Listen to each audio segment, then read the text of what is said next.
March 1942.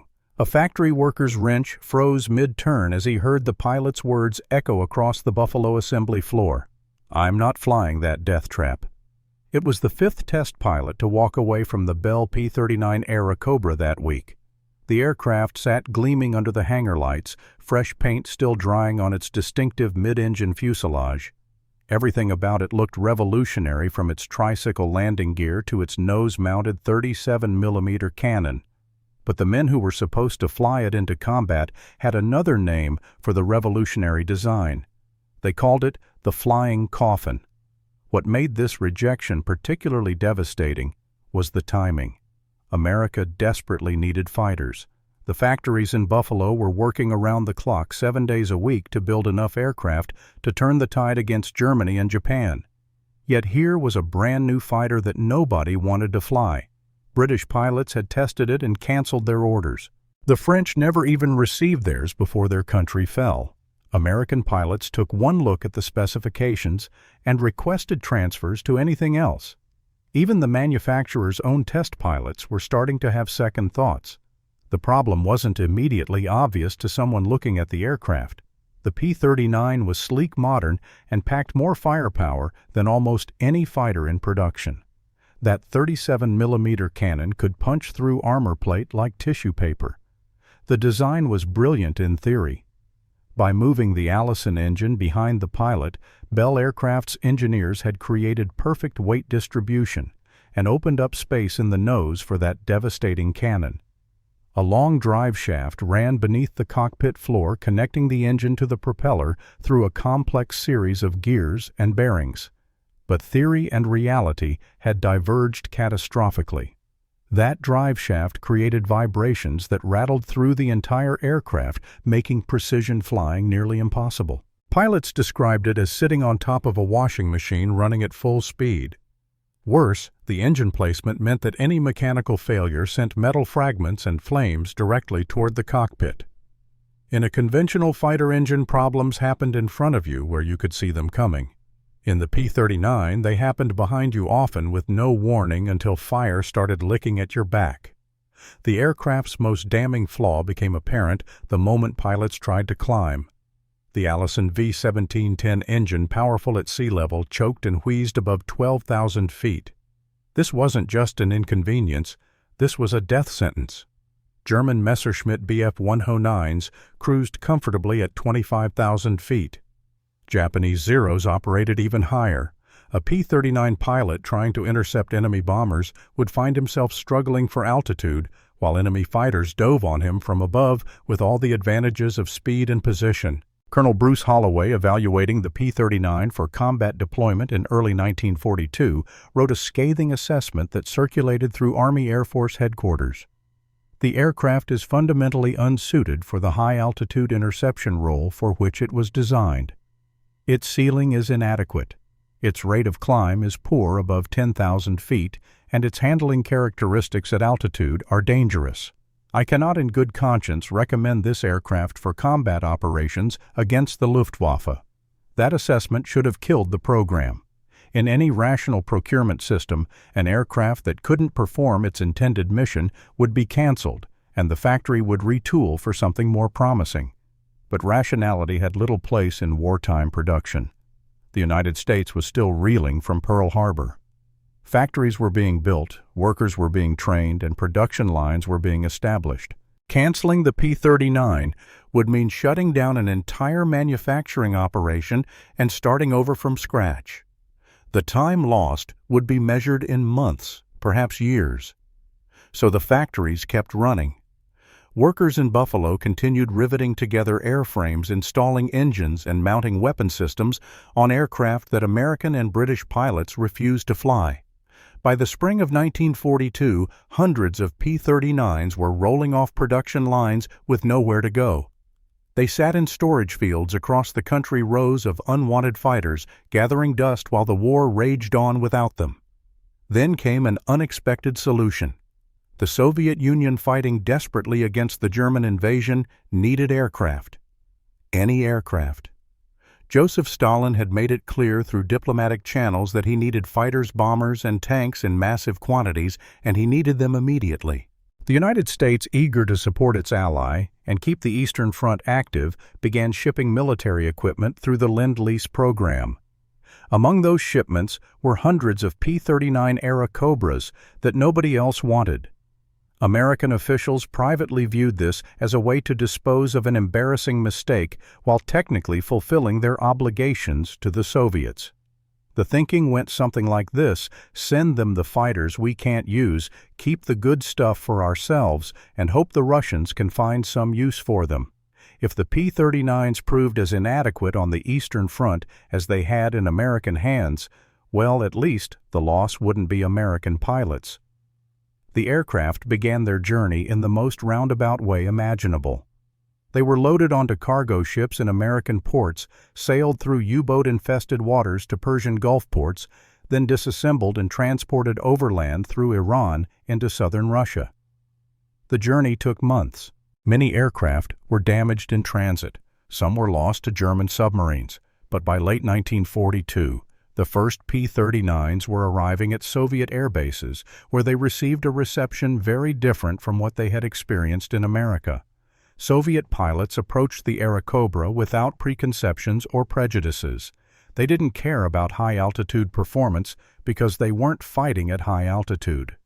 The air war over the Eastern Front was brutal, chaotic, and conducted primarily below 10,000 feet. German Stukas dive-bombed Soviet positions at low levels. Soviets attacked German tanks at treetop height. The desperate, swirling dogfights that characterized Eastern Front combat happened in the thick air where the P-39's Allison engine performed beautifully. The first Soviet units to receive the Airacobra treated it as an experiment. Pilots accustomed to flying the WWII, a wooden fighter that was underpowered and poorly armed, found the P-39 to be a revelation. That 37mm cannon could destroy a German bomber with a single well-placed shot. The aircraft's sturdy construction meant it could absorb battle damage that would have torn apart the fragile WWIIIs.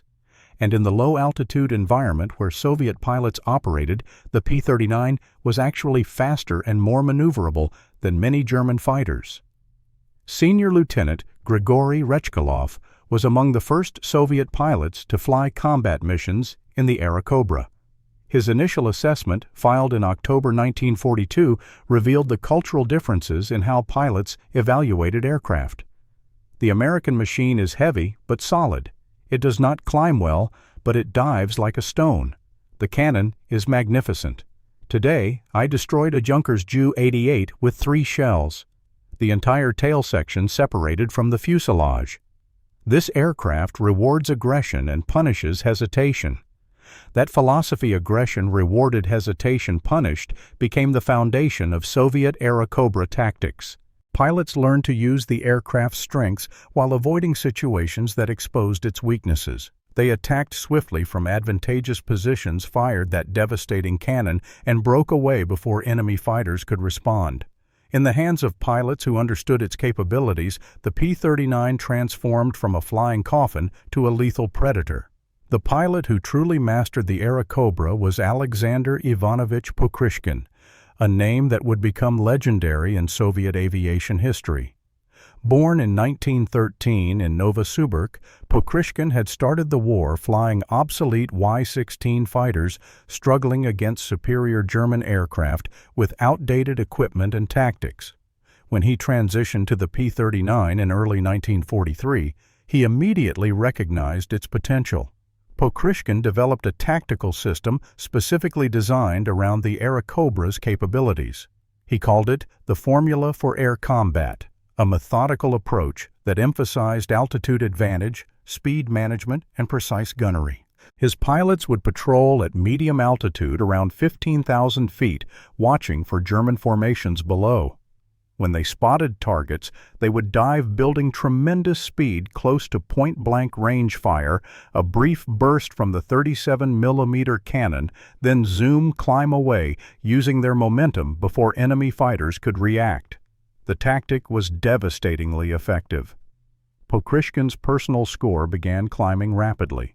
5 kills, then 10, then 20.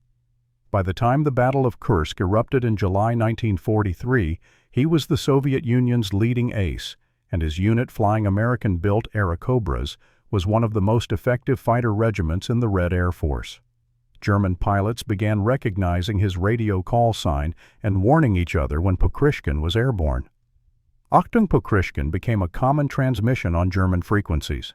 The Battle of Kursk demonstrated the P-39's capabilities on a massive scale. German forces launched their final major offensive on the Eastern Front, committing thousands of tanks and aircraft in an attempt to encircle and destroy Soviet forces near the city. The Luftwaffe deployed its best units expecting to achieve air superiority quickly. Instead, they encountered Soviet fighter regiments equipped with P-39s flown by pilots who had spent months perfecting their tactics. During the first week of the battle, Pokryshkin's regiment claimed over 100 German aircraft destroyed. His personal tally for July 1943 reached 23 confirmed kills. The German offensive, which had counted on air superiority to protect ground forces, found itself constantly harassed by Soviet fighters that appeared struck and vanished before the Luftwaffe could respond effectively. The P-39's heavy armament proved particularly effective against German Ju-87 Stuka dive bombers, which were slow and vulnerable to the cannon's devastating firepower. Reports of the P-39's success on the Eastern Front began filtering back to American intelligence agencies by mid-1943. The assessments were initially met with disbelief. The same aircraft that American pilots had rejected as unsuitable for combat was reportedly one of the most effective fighters in Soviet service. Some analysts dismissed the reports as Soviet propaganda designed to make their American allies feel better about sending obsolete equipment, but the evidence was overwhelming.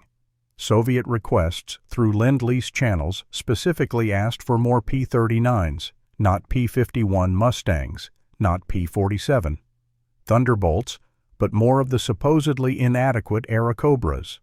By 1944, the Soviet Union was receiving thousands of P-39s, and Soviet aces were using them to compile scores that rivaled the best American and British pilots. Pokryshkin would end the war with 59 confirmed kills, all achieved in American-built fighters, primarily the P-39. The reason for this dramatic difference in performance came down to operational environment and tactical philosophy. American fighter doctrine in 1942 emphasized high-altitude bomber escort and interception.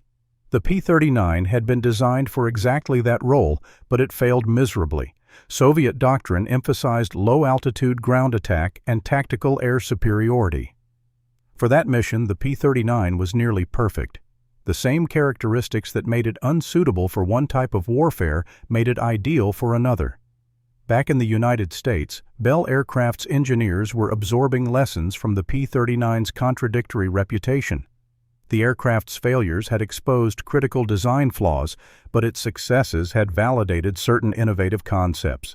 The tricycle landing gear, initially controversial, proved far superior to conventional tail-dragging designs. It provided better visibility during takeoff, and landing reduced ground loop accidents and made the aircraft easier for inexperienced pilots to handle.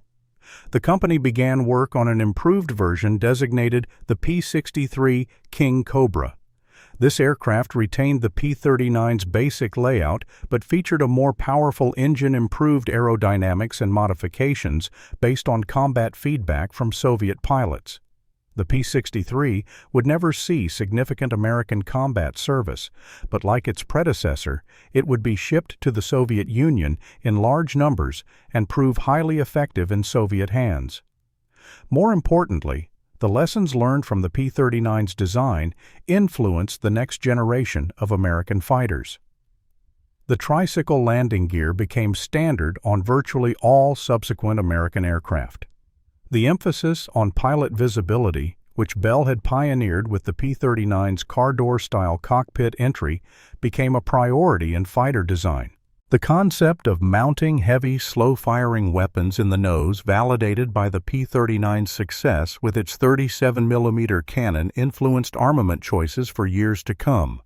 When Lockheed's Clarence Kelly Johnson began designing America's first operational jet fighter, the P-80 Shooting Star, in 1943, the aircraft that emerged bore striking similarities to the P-39's layout. Both featured tricycle landing gear for improved handling. Both emphasized pilot visibility and ease of maintenance. Both placed the engine behind the pilot. Though in the P-80 this was necessitated by jet engine design rather than a desire to mount a nose cannon. The P-80 represented everything the P-39 had tried to be but couldn't quite achieve, taking the good ideas while eliminating the flaws. The connection between the despised P-39 and America's jet-age success wasn't coincidence. It was evolution driven by hard lessons learned from both failures and successes. The P-39's failure at high altitude forced American engineers to understand the critical importance of engine supercharging and performance across the entire operational envelope. Its success in Soviet hands taught that there was no single definition of an effective fighter aircraft. Mission requirements, operational environment, and tactical doctrine all influenced what made a design successful. Alexander Pokryshkin, the Soviet ace who had mastered the P-39, ended the war with 59 confirmed victories, making him the second highest-scoring Allied ace after Ivan Kojadub's 62 kills. He was awarded the Hero of the Soviet Union, 3 times the highest honor the nation could bestow. In his post-war memoirs, he wrote extensively about the Airacobra, describing it as the finest fighter he had ever flown. The American machine taught me everything important about air combat. It rewarded skill and punished mistakes. It gave me the tools to survive and the weapons to destroy my enemies. More than 4,700 P-39s were delivered to the Soviet Union during the war, representing nearly half of all Airacobras produced.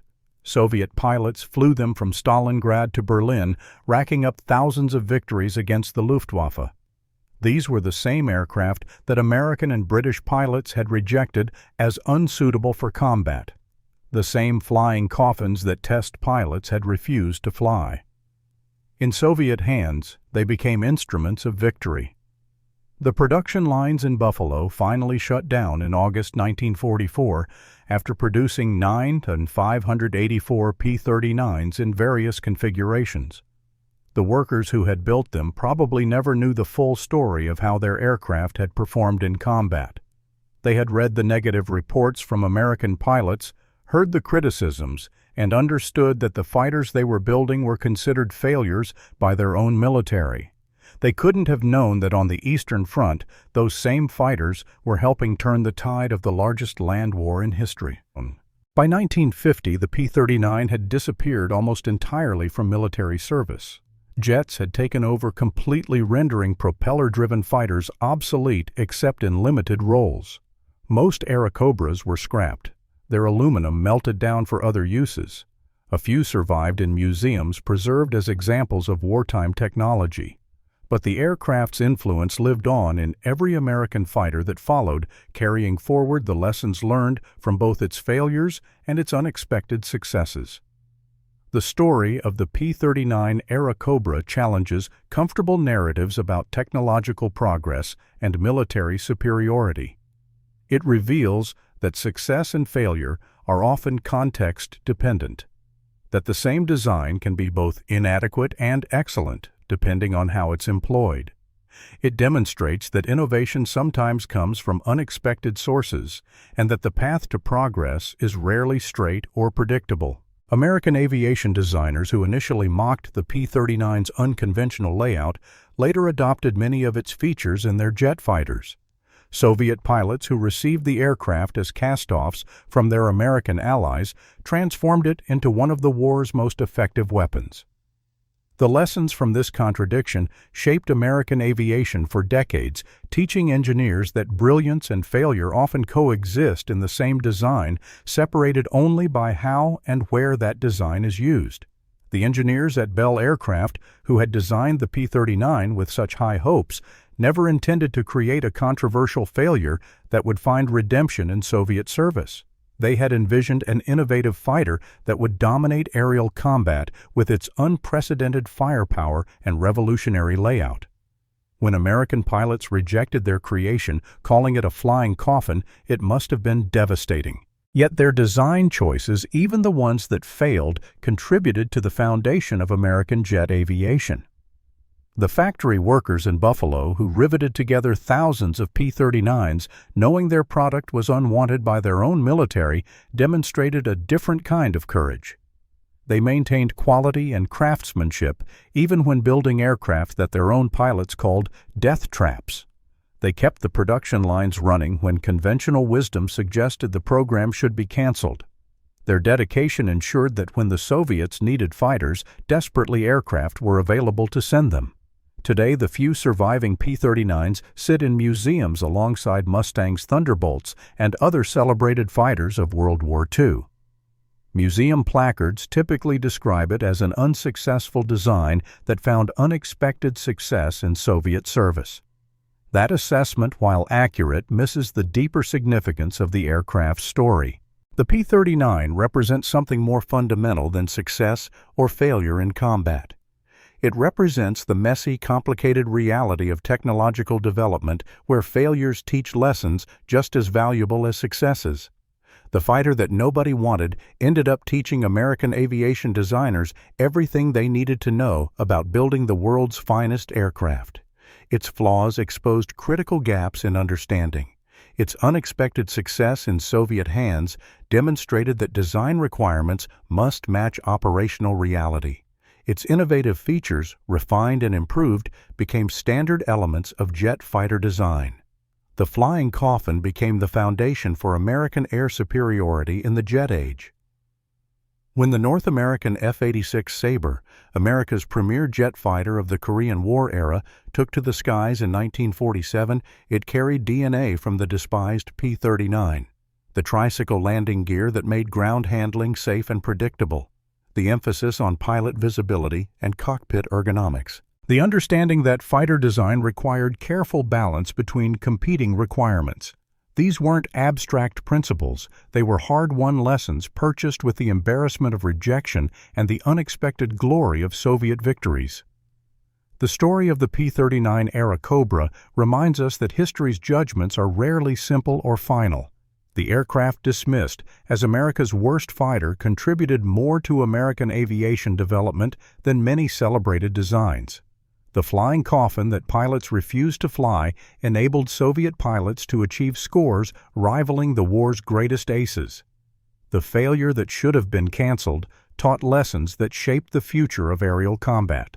Sometimes the machines we reject teach us more than the ones we embrace, and sometimes the worst becomes the foundation for the best.